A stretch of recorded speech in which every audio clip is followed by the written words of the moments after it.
আজকে আমি আলোচনা করব ক্লজ। তো ক্লজ আলোচনা করতে গেলে ফ্রিজটাও চলে আসবে কিছুটা, তাই ফ্রিজটাও কিছুটা আমি আলোচনা করব।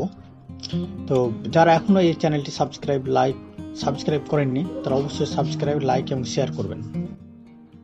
তো দেখি ক্লজ কাকে বলে। প্রথমে তো ক্লজ হচ্ছে এ clause is a group of words having a subject and a predicate of its own but forming part of a bigger sentence. Clause হলো কিছু ওয়ার্ডের সমষ্টি যাতে একটি সাবজেক্ট এবং একটি প্রিডিকেট থাকে আর বড় বাক্যের একটা অংশ গঠন করে, সেটাকে বলা হয় ক্লজ। ক্লজ হলো আরেকভাবে বলা যায়, ক্লজ হলো এমন শব্দগুচ্ছ যার মধ্যে একটি সাবজেক্ট ও অবশ্যই একটি প্রিন্ট ভাব থাকে এবং যা একটি প্রধান বাক্যের মধ্যে অপ্রধান বা কোনো বাক্য হিসেবে উপস্থিত থাকে।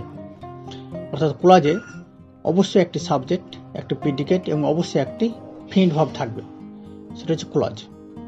এখানে আমি একটা উদাহরণ লিখেছি, দেখো। We know that the earth moves around the সান।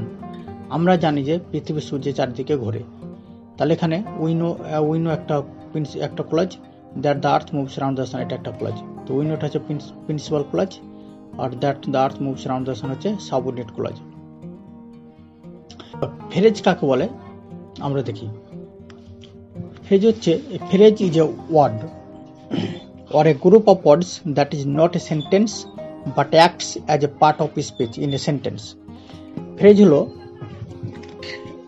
ক্লজের মতো একটা ওয়ার্ডের সমষ্টি, এবং ওয়ার্ডের সমষ্টি বলতে পারো, এবং যেটা বাক্য নয় বরঞ্চ পার্টস অফ স্পিচ হিসাবে কাজ করে, সেটা হচ্ছে ফ্রেজ। নেসফিল্ডের একটা আছে ডেফিনেশন, দেখো। A combination of words that make sense but not a complete sense is called a phrase. অর্থাৎ ফ্রেজ হলো কিছু ওয়ার্ডের সমষ্টি যেটা অর্থ প্রকাশ করে কিন্তু সম্পূর্ণ অর্থ নয়, সেটা হচ্ছে ফ্রেজ। যেমন flash and blood, land and water, thick and thin, etcetera. তো ফ্রেজেরও অনেক রকম ভাগ আছে। Noun phrase, verb phrase, adjective phrase, adverbial phrase এবং প্রিপোজিশনাল ফ্রেজ। তো যাই হোক, ওগুলো পরে দেখছি। তার আগে ফ্রেজ ক্লজ এবং ফ্রেজের মধ্যে পার্থক্যটা দেখি, কি পার্থক্য। তো ক্লজ এবং ফ্রেজের মধ্যে পার্থক্য হলো, দেখো, ফ্রেজ ও ক্লজ উভয়ই প্রধানত শব্দগুচ্ছ। ফ্রেজটি বাক্যের মধ্যে একটি পার্ট অফ স্পিচ গঠন করে আর ক্লজটি বাক্যের মধ্যে একটি ছোট বাক্য গঠন করে। আর ক্লজের মধ্যে অবশ্যই প্রিন্ট ভাব থাকবে আর ফ্রেজের মধ্যে প্রিন্ট ভাব থাকে না এবং সাবজেক্ট প্রিডিকেটও থাকে না, কিন্তু ক্লজের সাবজেক্ট প্রিডিকেট গুলো থাকে।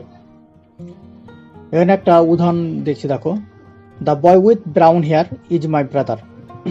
এখানে the boy with brown hair, তো এখানে দেখো উইথ ব্রাউন হেয়ার এটা হচ্ছে অ্যাডজেক্টিভ ফ্রেজ একটা। ক্লজে কিভাবে হচ্ছে বাক্যটা, দেখো। The boy who has brown hair is my brother.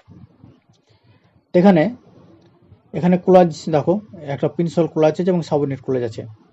তাহলে ওখানে দেখো উইথ ব্রাউন হেয়ার ছিল, তো ওখানে ওইটাকে ক্লজ হিসাবে এটাকে কিভাবে করা হয়েছে, দেখো, একটা প্রিন্ট ভাব নিয়ে আসা হচ্ছে। The boy who has brown, মানে ছেলেটি যার বাদামি চুল আছে, ইজ মাই ব্রাদার। তো এখানে দেখো the boy is my brother এটা হচ্ছে মেন ক্লজ, আর সাবঅর্ডিনেট ক্লজ হচ্ছে হু হ্যাজ ব্রাউন হেয়ার। এখানে তো উইথ ব্রাউন হেয়ারের পরিবর্তন করা হয়েছে, দ্য বয় উইথ ব্রাউনের পরিবর্তন করা হয়েছে the boy who has brown hair.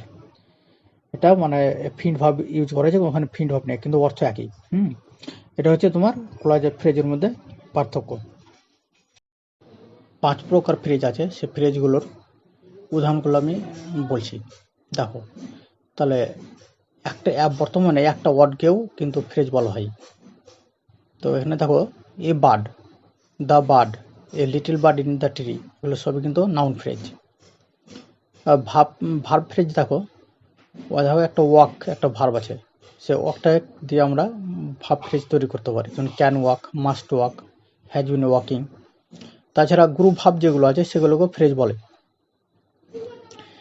Adjective ফ্রেজগুলো, যেমন ধরো অফ গ্রেট ভ্যালু, ভ্যালুয়েবল অ্যাডজেক্টিভকে দিয়ে করা হয়েছে, যেমন of great value, of high price ইত্যাদি। এভাবে অনেক হবে।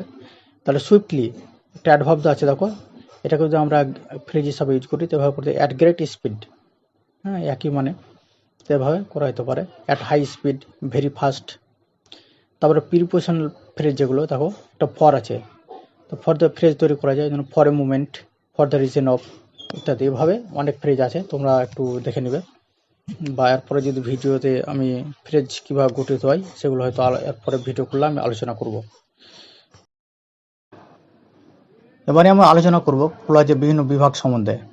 তো দেখো, তো কোলাজ কাকে বলে এর আগে বলেছি, তবু আরেকবার বলে দিই যে কোলাজ হলো কিছু ওয়ার্ডের সমষ্টি, যাতে একটি সাবজেক্ট এবং একটি প্রিডিকেট থাকে এবং একটি অবশ্যই ফিন ভাব থাকে, আর বাক্যের একটা অংশ গঠন করে, সেটাকে বলা হয় কোলাজ বা বাক্যাংশ। এবার আমি একটা উদাহরণ লিখেছি, দেখো, we know that the earth moves around the sun. আমরা জানি যে পৃথিবী সূর্যের চারদিকে ঘোরে।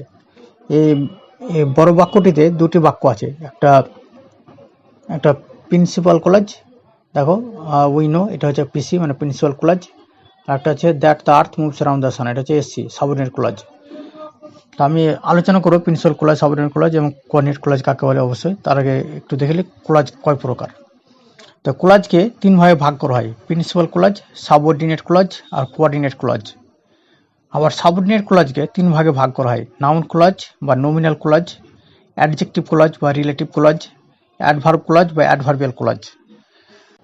এবার আমরা দেখব প্রিন্সিপাল কোলাজ কাকে বলে। প্রিন্সিপাল কোলাজ মানে কাকে বলে, এবার দেখো, যে প্রিন্সিপাল কোলাজ হলো মুখ্য বাক্যাংশ বা উপবাক্য, যা নিজে স্বাধীনভাবে থাকতে পারে এবং যাকে বোঝবার জন্য অন্য কোনো বাক্যাংশের উপর নির্ভর করতে হয় না, তাকে বলে প্রিন্সিপাল কোলাজ বা ইন্ডিপেন্ডেন্ট কোলাজ, মানে যাকে স্বাধীন বাক্য বলে। আর সাবঅর্ডিনেট কোলাজ কাকে বলে, গৌণ বা অপ্রধান বাক্যাংশ, যা নিজে স্বাধীনভাবে সম্পূর্ণ অর্থ প্রকাশ করতে পারে না এবং যা প্রিন্সিপাল কোলাজের সঙ্গে সংযুক্ত থেকে বাক্যকে সম্পূর্ণ করে। অর্থাৎ যে কোলাজ প্রিন্সিপাল কোলাজের উপর নির্ভর করে অর্থের জন্য, তাকে বলা হয় সাবঅর্ডিনেট কোলাজ। একটা আছে কোঅর্ডিনেট কোলাজ, সংযোজককারী বাক্যাংশ, যা নিজে স্বাধীন থেকেও অন্য একটি বা একাধিক স্বাধীন বাক্যাংশের সঙ্গে যুক্ত হয়ে একটি কম্পাউন্ড সেন্টেন্স তৈরি করে, এটা হচ্ছে কোঅর্ডিনেট কোলাজ। তো উদাহরণগুলো দেখি প্রিন্সিপাল কোলাজের উদাহরণ প্রথমে দেখো, I know the man who wrote this letter. এখানে আই নো দ্য ম্যান, এটা হচ্ছে তোমার প্রিন্সিপাল কোলাজ। তাহলে আমি লোকটিকে চিনি যিনি চিঠিটি লিখেছিলেন। তাহলে যিনি চিঠিটি লিখেছিলেন এটা কার উপর নির্ভর করছে, আই নো দ্য ম্যান, মানে আমি লোকটিকে চিনির উপরে, তাই এটা প্রিন্সিপাল কোলাজ। আরেকটা ধর সাবঅর্ডিনেট কোলাজ, একটা উদাহরণ দেখো, I thought that he would not return again. আমি ভাবছিলাম যে সে আর আসবে না।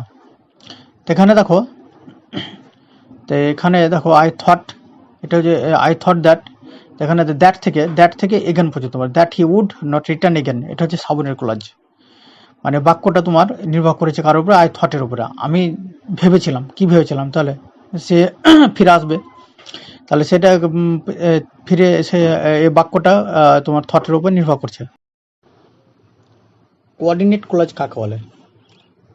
কোঅর্ডিনেট কোলাজ হলো সংযোজককারী বাক্যাংশ, যা নিজে স্বাধীন থেকেও অন্য একটি বা একাধিক স্বাধীন বাক্যাংশের সঙ্গে যুক্ত হয়ে একটি কম্পাউন্ড সেন্টেন্স তৈরি করে। এখানে একটা উদাহরণ আছে, দেখো, I shall do it now আর I shall not do it at all. তা আমি হয় এখন করব, না হয় আদৌ করব না। এই দুটো বাক্য, I shall do it now আর একটা হচ্ছে I shall not do it at all, এই দুটো বাক্যকে ওর কথাটি যুক্ত করেছে। হ্যাঁ, মানে দুটো স্বাধীন বাক্যকে কোঅর্ডিনেটেড কনজাংশন ওয়ার্ড দিয়ে যুক্ত করেছে, তাই এটা হচ্ছে কোঅর্ডিনেট কোলাজ। তাহলে কোঅর্ডিনেট কোলাজ বলতে কি বুঝলাম, যে সংযোজককারী বাক্যাংশ, যা নিজে স্বাধীন থেকেও অন্য একটি বা একাধিক স্বাধীন বাক্যাংশের সঙ্গে যুক্ত হয়ে একটি কম্পাউন্ড সেন্টেন্স তৈরি করে, সেটা হচ্ছে কোঅর্ডিনেট কোলাজ। এই ব্যাপারে আরেকটা কথা বলি, যে ইন্ডিপেন্ডেন্ট কোলাজগুলিকে কোঅর্ডিনেট কোলাজও বলা হয়, এই কথাটি মনে রাখতে হবে।